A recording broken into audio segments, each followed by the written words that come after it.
Bon, bonjour à tous, bienvenue à notre café littéraire. Aujourd'hui, nous allons discuter sur un chef-d'œuvre de symbolisme qui s'appelle Paléa et Mélisande, écrit par Maurice Malteric en 1892.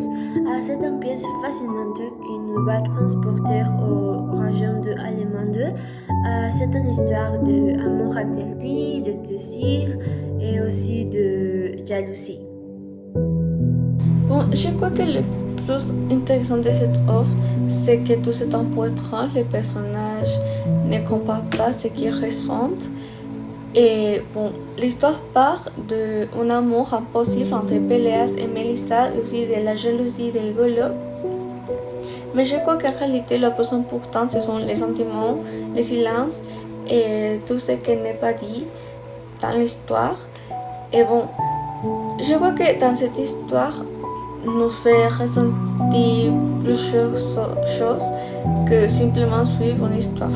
Et pour commencer, je vous demander, selon toi, lesquels personnages incarnent mieux le thème central de cette œuvre? Bon, je trouve que le thème central se peut résumer avec les silences et c'est pour ça que je trouve que le personnage qui le plus les représente c'est Mélisande car il parle peu et quand il le fait c'est de manière évasive en disant par exemple je ne sais pas ou je ne suis pas heureuse ici. Elle va incarner une barrière impossible entre les êtres, même au moment de sa mort. Elle va rester un mystère par Rollo et il va illustrer qu'on ne peut pas jamais vraiment posséder ou comprendre l'âme de l'autre. Bon, pour moi, c'est Mélissa parce que le thème central de l'œuvre, c'est le silence et le fait qu'on ne peut pas comprendre les autres. Et je crois que Mélissa représente parfaitement ça parce que bon, elle parle très peu et quand elle parle, elle répond souvent avec des choses comme je sais pas ou elle dit qu'elle n'est pas heureuse.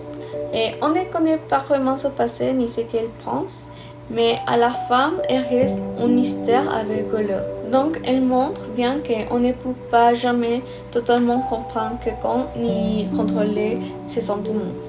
Bon, pour suivre notre discussion, j'aimerais te demander en quoi ce thème te paraît-il encore actuel aujourd'hui? Et oui. Je pense que ce thème est encore très actuel, surtout aujourd'hui qu'on a des réseaux sociaux. On a plein de moyens pour se communiquer comme les messages, l'Instagram, mais en réalité, on a toujours du mal à exprimer nos ressentiments. Et un peu comme Mélissa, beaucoup de gens n'arrivent pas à dire ce qu'ils ressentent vraiment. Donc, même aujourd'hui, il y a toujours des malentendus entre les gens comme Golot et Mélissa. Bon, je crois que le thème qui se ressemble le plus au livre et à l'actualité, c'est la hyperconnectivité. Car aujourd'hui, nous avons par exemple les réseaux sociaux, les messageries instantanées, et ça provoque que parfois nous ne pouvons pas exprimer notre sentiment plus profond, car c'est différent, par exemple, parler avec quelqu'un face à face, en voie de seulement envoyer un message. Donc, en Mélisande, je vois que beaucoup de gens se sentent inexplicables car ils ne peuvent partager son sentiment ou ses émotions de manière facile.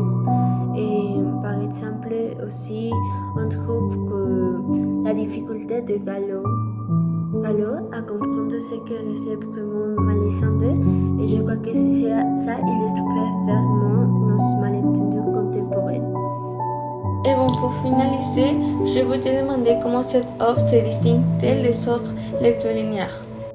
Je crois que pour finir à répondre à ta question, je crois que ce livre se peut distinguer aux autres lectures cursives que je fais, car je crois que c'est le plus facile pour moi à lire, car c'est un œuvre de théâtre, et je crois que comme c'est très très bon écrit, je pouvais me l'imaginer comme sans aucune difficulté.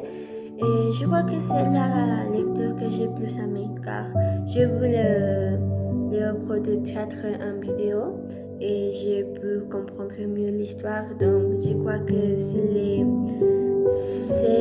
l'histoire que j'ai plus aimée et aussi laquelle je avais mieux comprendre. Franchement, cette œuvre, c'est différent d'une histoire classique. Normalement, une histoire, c'est clair et bien expliqué, mais ici, tout c'est un peu mystérieux. On ne comprend pas tout, surtout Melissa, qui reste toujours énigmatique. En plus, il ne passe beaucoup de temps en des actions importantes, ce qui compte c'est bon, l'ambiance, les émotions et le silence.